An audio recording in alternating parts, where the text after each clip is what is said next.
Hello from Berlin.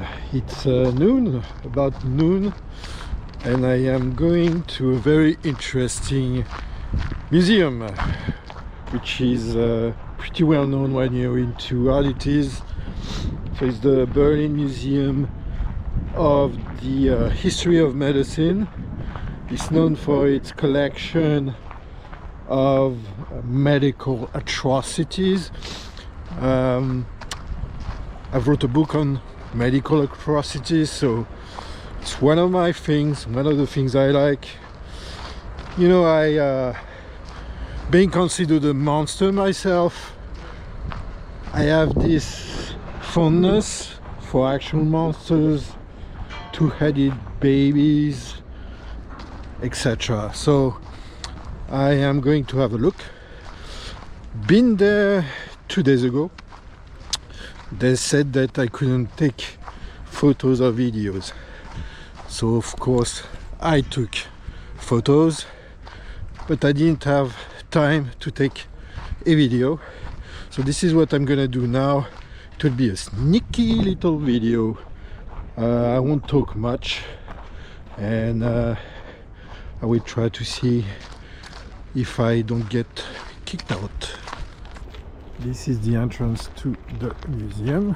The museum, it's inside the campus actually, and I've been told that this place over there is an autopsy room. It's a pathology room, but you don't have access to that if you don't actually work there. But all those other buildings are part of the campus, medical campus.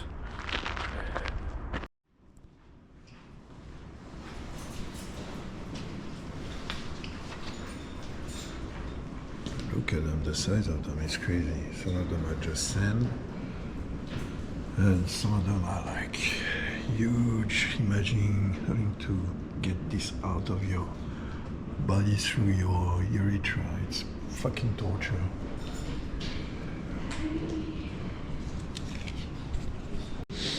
So we are on the second floor of the exhibition. I think it's allowed to film here, so it's alright. This is more about instruments, which is interesting. There's a nice rabbit head there.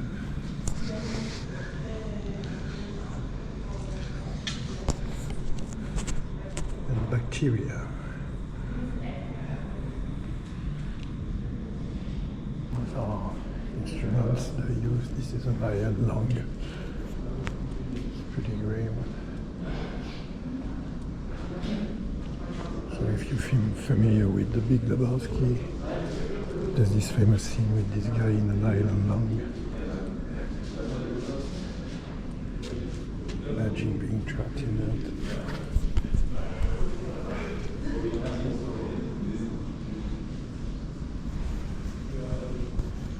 And your head would rest there.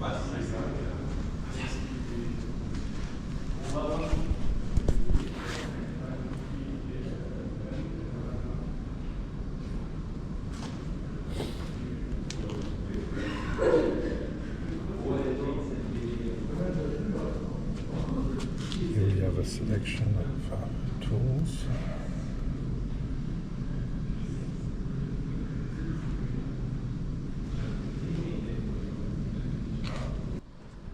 Now that's neat. That's a thing that was used for obstetrics. We got a real obstetrics book over there. And models of baby faces.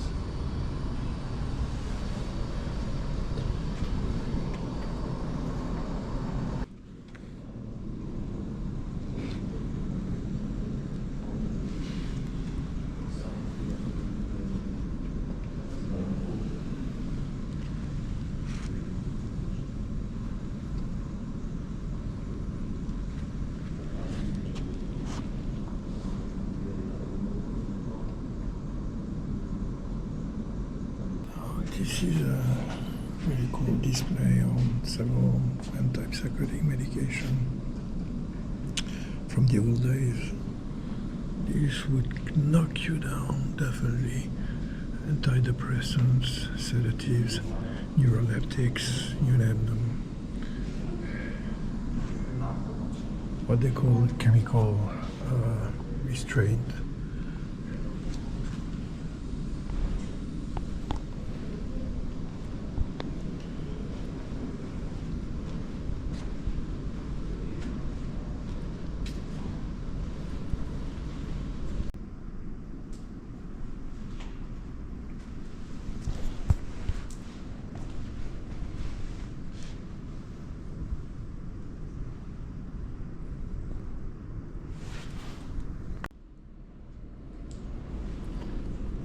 Mask for training eye surgery.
Okay, I just got busted inside a museum filming the dead babies some old German dude who wasn't even working there started to point at me, and the security was like, what the fuck is going on?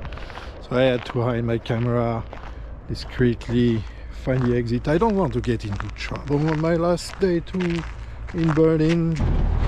So this is the place if you're looking for it in Berlin. I highly recommend it. So there's the map, the Campus Charité it's called. And I'm back to the outside world and going for my next destination, which I hope won't be fucked this time.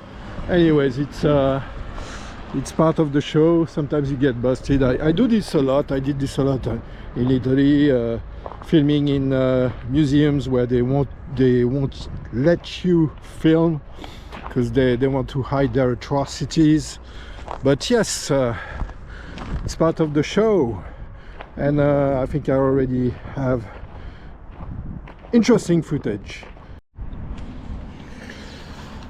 On my way out of the Freaks Museum, I stumbled upon this, which is the remnants of the Berlin Wall. I'm not so much into this part of human history and the Cold War. It has always bored me to death when I was in school, but still it's a piece of history. Now it's some kind of art installation. You cannot go in. There used to be a parliament there and the Berlin Wall, so there it is. I guess people come to Berlin to see the Berlin Wall. This is the Berlin Wall. Pretty boring.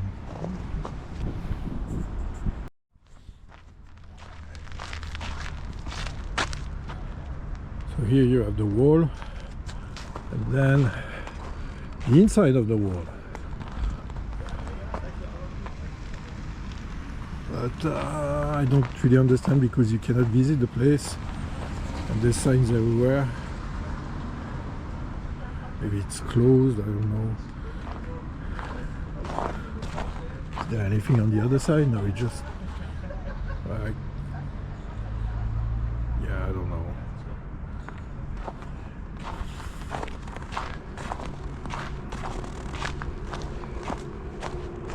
Ah, there's some art. There's a skeleton there. Okay. Okay.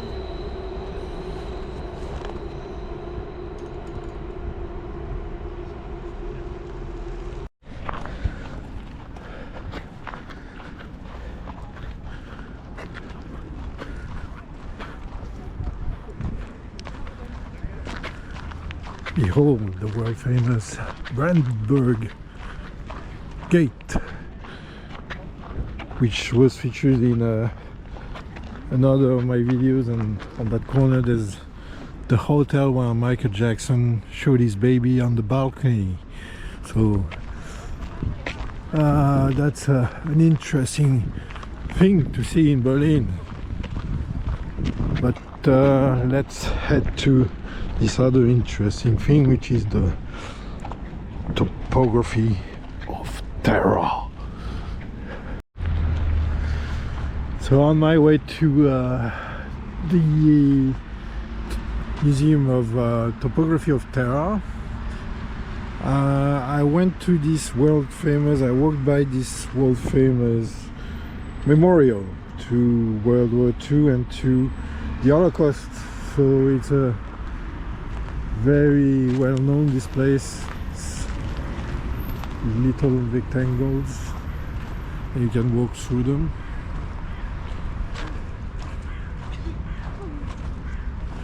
I don't know if they each represent something. It's like a labyrinth.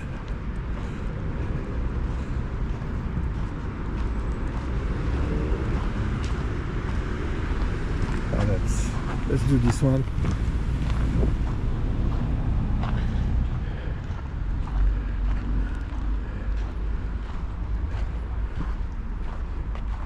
So it's a place of silence.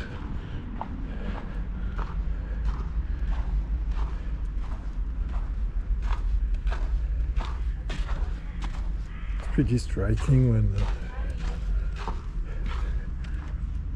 you think of it. Interesting.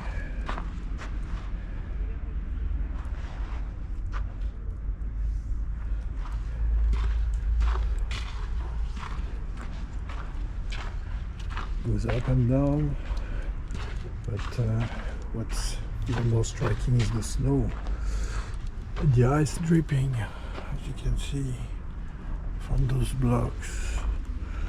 It's really slippery.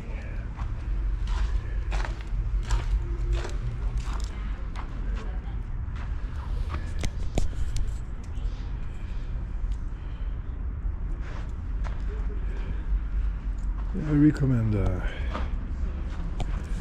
going here, and for dark tourists like me it's really interesting. I've been to a few death camps before, and Himmler's castle.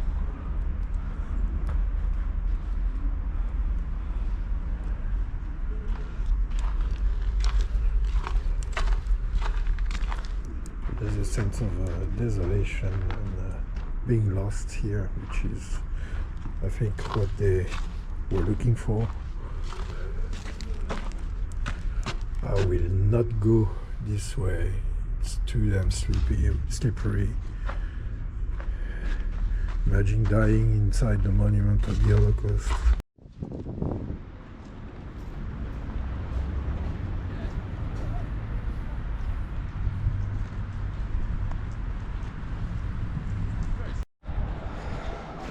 At last I have arrived to my destination for today. In a few hours I will take my plane back to Paris, but I wanted to check this out before I went. So this is Topography of Terror, which is an exhibition inside this building about World War II and the German Nazi regime. And right there's a piece of the Berlin Wall, another piece there. It's interesting, it goes a long way. So I don't know if they did it on purpose, but from what I understand this used to be the headquarters of the Gestapo right there. So let's have a look. I'm not sure if we can even film, but let's give it a try. So here we have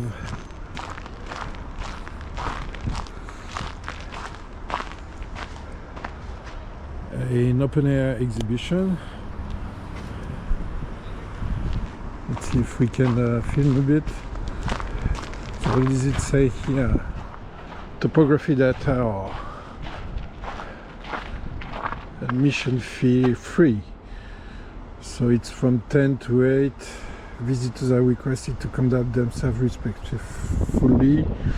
No bicycling of dogs, of course. Walking outside designated areas occurs at your own risk. Especially in the snow, it's extremely slippery. It would be too bad to die right at the center of the Gestapo offices. So here you have a lot of things about the regime during the Weimar Republic.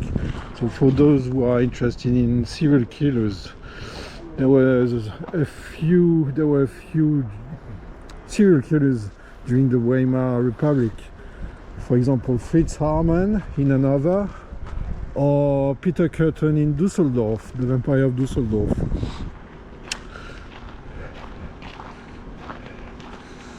And this is the entrance. Let's have a look.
5 minutes later, I'm out of this place.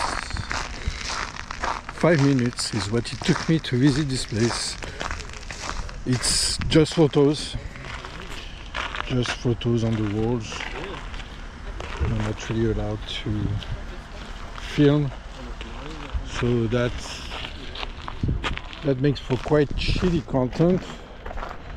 You can't even look at those things there because it's snowing, so they don't want you to slide down and die a horrible death. I'm trying really hard to find content for this video, really hard. That's the problem with Berlin when you're a dark tourist. It's meh, a big meh. Yeah, nothing much to do, nothing much to see. Not a huge fan of this town. I was talking with the other guys at the expo who've been staying there for 4 months. Honestly, it's not a nice city to live in. It's really, really, really bland. There's no personality to it. Yeah, if you're into clubbing and shit, yeah, that's for the place to be. But other than that, there's absolutely nothing to see. So let's try to find something else to do before my plane takes off. There's a balloon over there, I don't know what it's about. Let's have a look.